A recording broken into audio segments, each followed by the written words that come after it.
जय माता दी मित्रों। जिस प्रश्न का उत्तर के लिए आप हमारे चैनल पे आए हैं उस प्रश्न का उत्तर आज के अध्ययन के दौरान इस प्राचीन पुस्तक में मुझे लिखित मिली है। तो चलिए सीधे पुस्तक में लिखित जानकारी मैं आप सभी को बताता हूं, क्योंकि मेरी कही गई बातों को लोग गलत साबित कर सकते हैं लेकिन शास्त्र में लिखित बातों को कोई गलत साबित नहीं कर सकता। तो चलिए शुरू करते हैं। तो सुनिए, इस शास्त्र में ये बातें लिखित हैं कि मनुष्य को रोज स्नान, संध्या, जप, देव पूजन, बलि, वैश्य देव और अतिथि सत्कार, ये 6 कर्म प्रतिदिन करने चाहिए। ये बातें इस शास्त्र में लिखित है। इस शास्त्र में लिखित 6 कर्म की विस्तृत जानकारी मैं आप सभी को बताता हूँ, उसे ध्यान से सुनिएगा।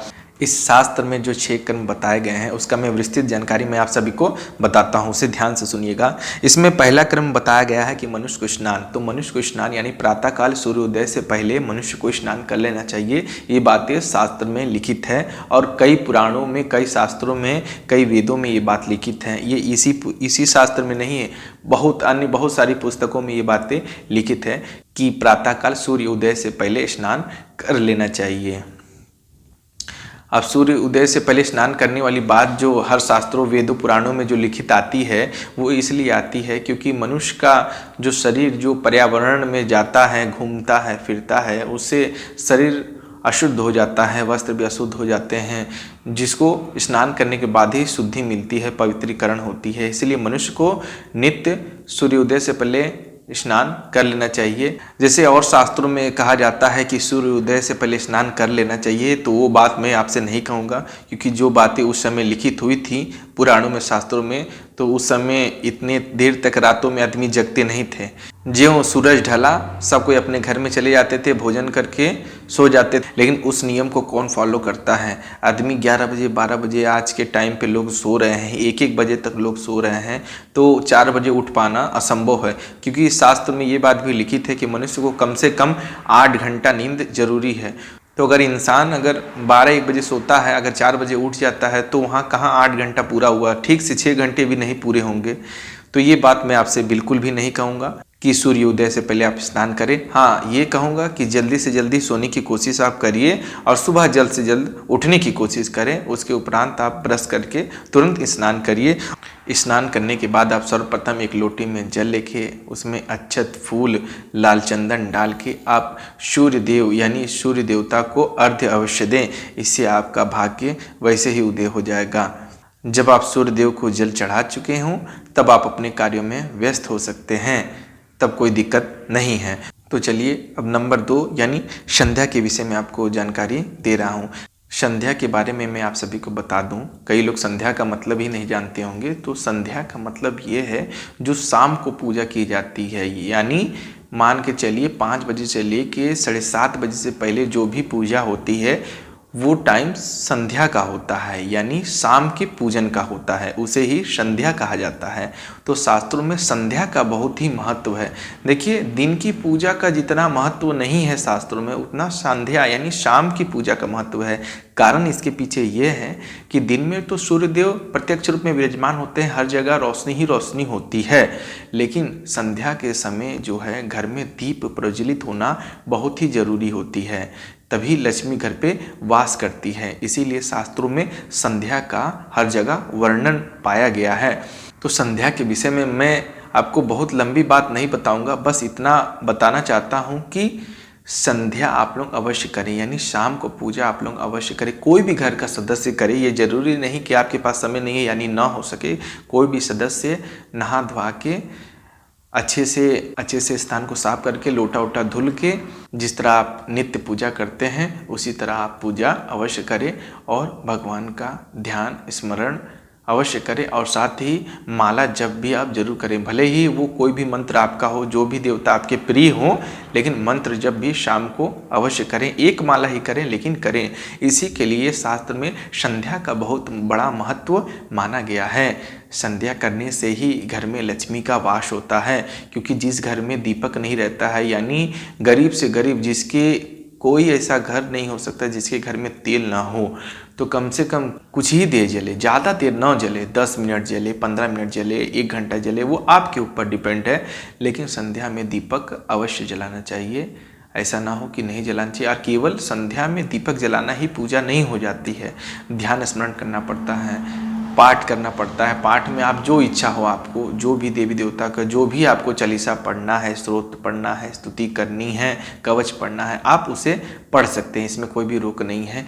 लेकिन संध्या आप अवश्य करिएगा। संध्या करने से आपका भाग्य उदय होना शुरू हो जाता है, ये बात शास्त्र भी कहते हैं। तो अब चलते हैं 3 नंबर पे, यानी जप।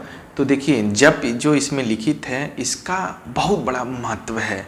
कहा जाता है कि आप कोई पाठ ना करें, कोई पूजा अर्चना कुछ भी ना करें, एक शांत और पवित्र स्थान में बैठ के आप मौन रह के जो मानसिक जप अगर आप करते हैं तो आपको उसका फल नॉर्मल पूजा से यानी सामान्य पूजा से आपको 1000 गुना अधिक मिलता है। क्योंकि जब आप मंत्र जप करते हैं तो पूरी शरीर, पूरी इंद्रियां सभी तरीके से काम करती है और सीधे भगवान से आपका तार जुड़ जाता है। यानी आप जब स्मरण करते हैं, भगवान का मंत्र जप करते हैं तो उसकी पुकार सीधे भगवान तक जाती है, वो पुकार बीच में कहीं नहीं रुकती और वो आवाज़ यानी वो मंत्र जप भगवान अवश्य सुनते हैं। अगर आप ज़्यादा जप ना कर सकें तो कोई बात नहीं, कम से कम 1 माला अवश्य जपें। और रहा मंत्र की बात, तो ये मंत्र मैं किसी का नहीं बताऊंगा, लेकिन जो आपके इष्ट हैं यानी जो भी देवता, भगवान शंकर है, माता रानी है, प्रभु गणेश है, चाहे माँ काली है, जो भी हैं, आप उनका कोई भी अपने गुरुजन से पूछ के एक मंत्र अवश्य लें और उसका नित्य जप करें। और जप का भी कोई समय नहीं है विशेष, लेकिन अगर आप पूजा के बाद अगर आप जप करते हैं तो उसका विशेष महत्व है। लेकिन ये नहीं है कि आपको उसी समय करना है, क्योंकि अगर आपके पास समय ना हो तो 24 घंटे में आप कभी भी पवित्र अवस्था में, यानी ये ना हो आप पवित्र अवस्था में हो। और एक बात मैं आप सभी को ये बता दूं कि आप जब भी करें तो ये बात याद रहे कि आप स्नान करने के बाद ही जप करें, और साथ ही अगर आप शौचालय जा चुके हैं तो उसके बाद आप फिर स्नान करें। ये नहीं है कि सुबह स्नान कर लिए तो आप जप कर सकते नहीं, अगर स्नान के बाद आप शौच गए हैं तो फिर आप स्नान करने के बाद ही जप की माला आप उठाएंगे और जप करेंगे। ऐसा कभी ना करिएगा कि शौच कर चुके हैं फिर मुंह हाथ धो के कुल्ला करके पानी छिड़क के आपने जप स्टार्ट कर दिया, तो ऐसा कदापि नहीं करना है। और 1 माला आप अवश्य जपिएगा, आपको बहुत ही लाभ मिलेगा, इसकी मैं गारंटी देता हूँ। ये मैं प्रत्यक्ष उदाहरण हूँ इस बात का, जप करने का कितना महत्व है। जप अवश्य करिएगा, क्योंकि जप करने से अंतर मन में बहुत शांति मिलती है, इसे आप भी अनुभव अवश्य करिएगा। तो चलिए अब 4थे नंबर पर चलते हैं, देव पूजन। तो देखिए, इसमें 4थे नंबर पर देव पूजन लिखित है। तो इसके बारे में आपको बता दूं कि वही बात है कि देव पूजन यानी देवी देवता का पूजन, जो मैं आपसे बताया हूं, जो संध्या के दौरान किया जाता है। लेकिन संध्या तो ठीक बात है, संध्या के समय करना। देव पूजन के बारे में आपको ये जानकारी बता दूं कि हमेशा आपको जो है देव पूजन यानी देवी देवता, जो भी आपको देवता प्रिय है आप देवता की पूजा करें, आपको देवी प्रिय है यानी आप देवी की पूजा करें। लेकिन सुबह शाम दोनों टाइम जो है आप देवी देवता का पूजा अवश्य करें, उनकी आरती आराधना अवश्य करें, उसे कदापि न छोड़ें। देव पूजन करना बहुत ही लाभदायक होता है, इससे जो प्राप्ति होती है उसका कोई मोल नहीं है।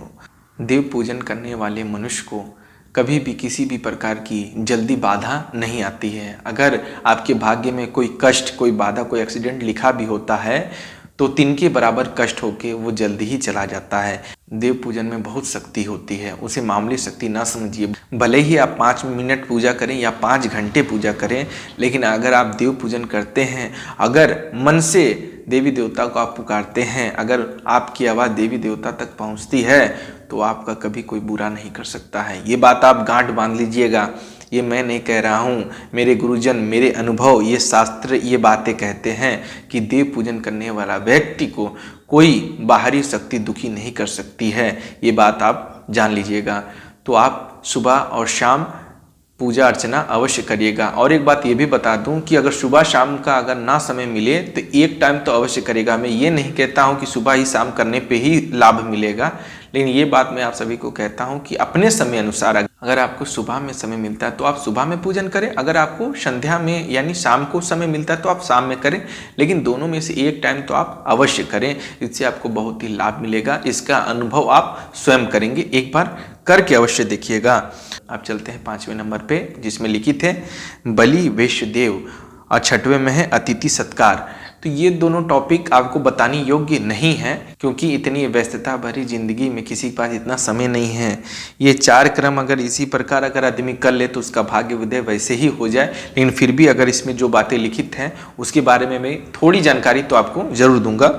बलि वैश्यदेव के बारे में मैं ज़्यादा आपको जानकारी नहीं दूंगा, लेकिन कुछ बातें हैं जो मैं बता दूंगा कि बलि वैश्यदेव यानी जो भी आप सुबह के समय शाम के समय जो पहला भोजन इत्यादि बनता है घर में, उसका कुछ भाग यानी पहली रोटी, दूसरी रोटी, चाहे कोई सब्जी हुआ, चाहे कोई भी विषय वस्तु अगर बन रही है तो उसका भाग्य माने उसमें से थोड़ा भाग जो है आप पशु पक्षी को, गाय भैंस, कुत्ते बिल्ली इत्यादि को अवश्य दें। यानी जो पहली रोटी सीख रही है, चाहे कोई भी ऐसी पकवान बन रहे हैं, तो उसमें से कुछ भाग्य जो है प्राकृतिक में रहने वाले अन्य जीवों को भी अवश्य दें। और साथ ही अगर आपको संभव हो, अगर शुद्ध भोजन बना हो तो भगवान को भी भोग में अवश्य अर्पित करें। इससे ज़्यादा जानकारी मैं आप सभी को नहीं दूंगा, क्योंकि इतना समय नहीं है मनुष्य के पास। मैं देखता हूँ कि वो एक रोटी ले जाके किसी के घर गाय को दे, वो एक रोटी ले जाके छत पे कौवे को दे, वो एक रोटी ले जाके गाय को दे, वो एक रोटी ले जाके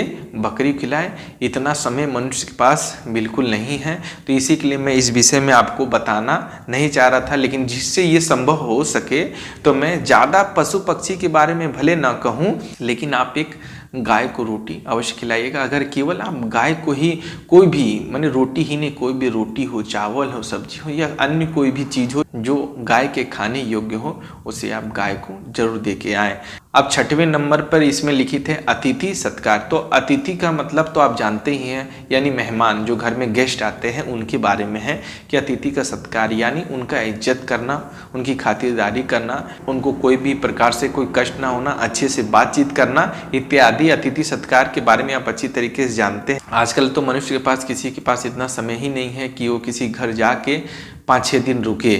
तो इसके लिए विशेष जानकारी नहीं दूंगा, क्योंकि सब कोई बुद्धिमान है, सब कोई को अतिथि सत्कार यानी मेहमान का खातिरदारी करना सभी को आता है। तो ये बातें इसमें लिखित हैं।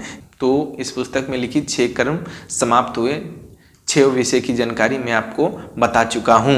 पहला बताया हूँ स्नान, दूसरा संध्या, तीसरा जप, चौथा देव पूजन, 5वां बलि वैश्य और 6वां अतिथि सत्कार। तो ये 6 कर्म की जानकारी मैं आप सभी को बताया हूँ। अगर जानकारी पसंद आई हो तो वीडियो को लाइक जरूर करिएगा और चैनल को सब्सक्राइब जरूर करिएगा। जय माता दी।